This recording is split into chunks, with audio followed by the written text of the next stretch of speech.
I'm the best ever. I'm the most brutal and vicious and most ruthless champion there's ever been. There's no one can stop me. My style is impetuous. My defense is impregnable. And I'm just ferocious. I want your heart. I want to eat his children. Praise be to Allah.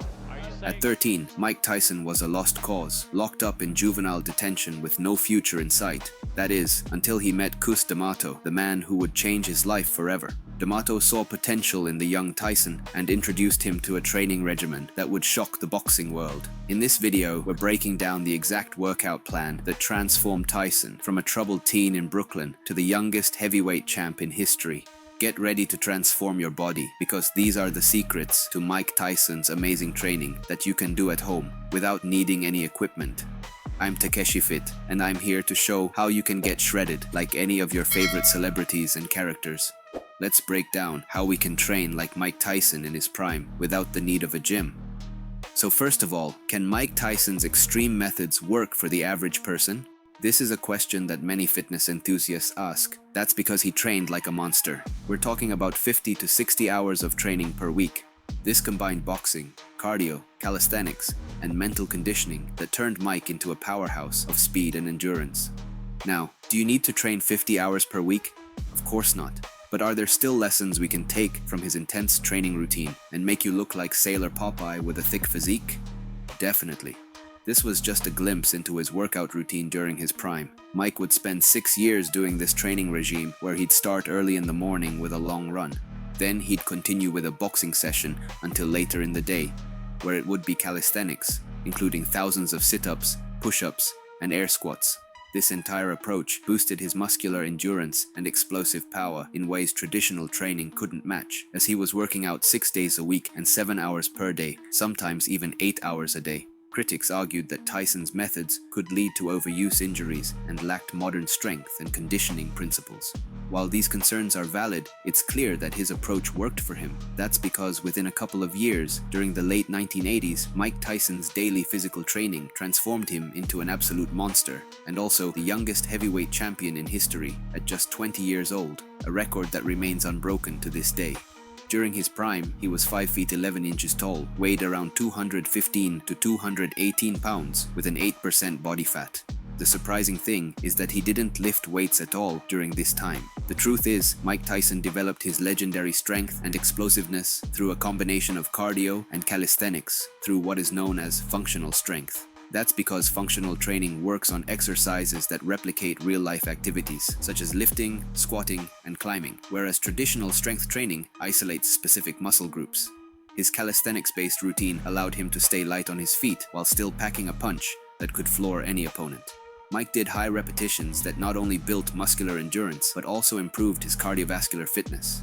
So let's break down each segment of his workout, starting from his morning miles.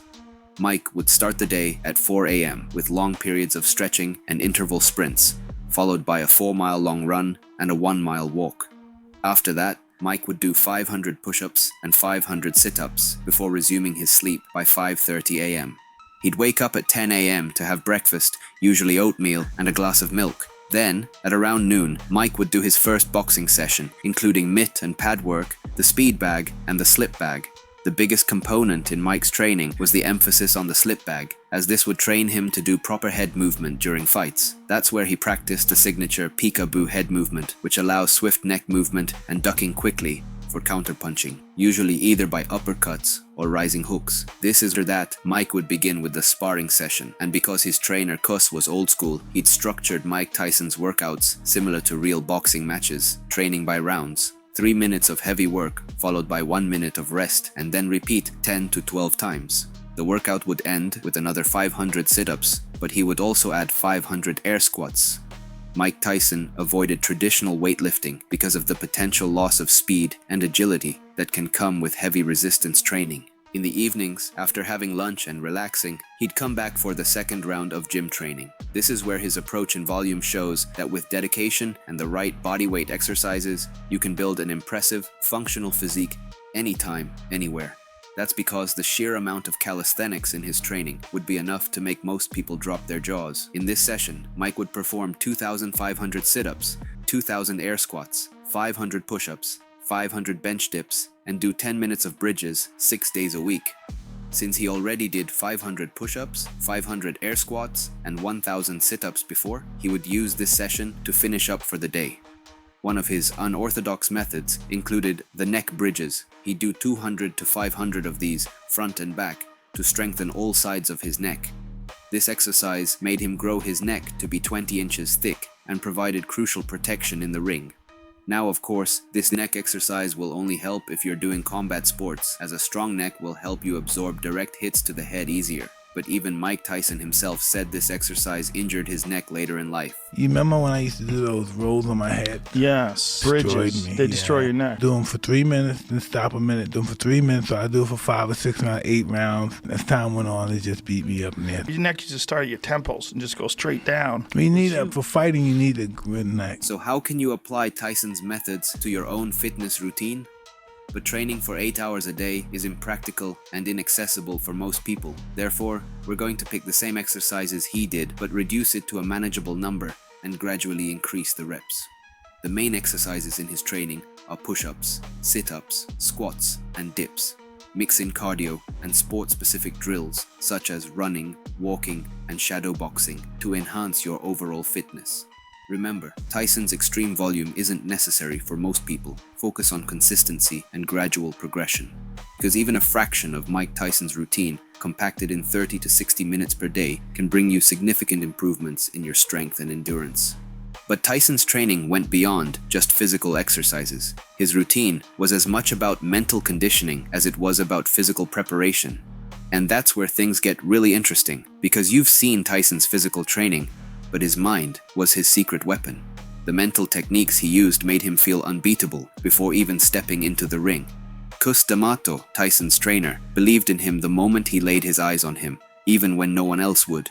Cus knew that with the proper guidance, Mike could become a world champion, so he introduced him to physical as well as psychological training. I mean, you think about a man whose life work involved psychiatry, involved the mind, boxing, hypnosis, training all these boxers, and then he wants one great one.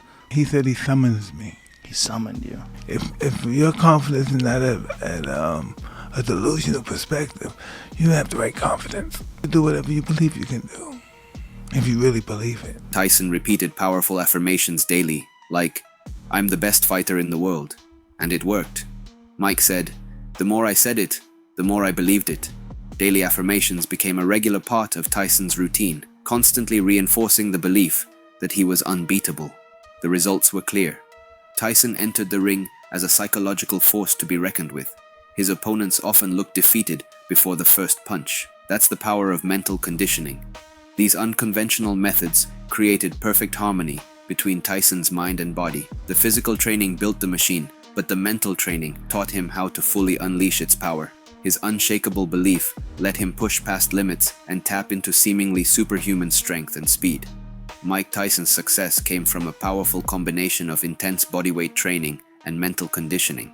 His journey shows that pushing both body and mind is key to achieving greatness in boxing and beyond. He once said, "Discipline is doing what you hate to do, but doing it like you love it." It's about showing up every day, giving your all, even when it's tough. His training style wasn't just fascinating, it was also incredibly effective. That's why, if you've tried various workout programs and you haven't seen the results you desire, I invite you to consider a different approach. I'm offering a personalized 8-week body transformation plan tailored to your unique physique and goals. So, if you're aiming to look shredded like Mike or simply want to enhance your fitness with custom workout plans tailored to fit you, then I encourage you to check out the link down below. I'll see you there.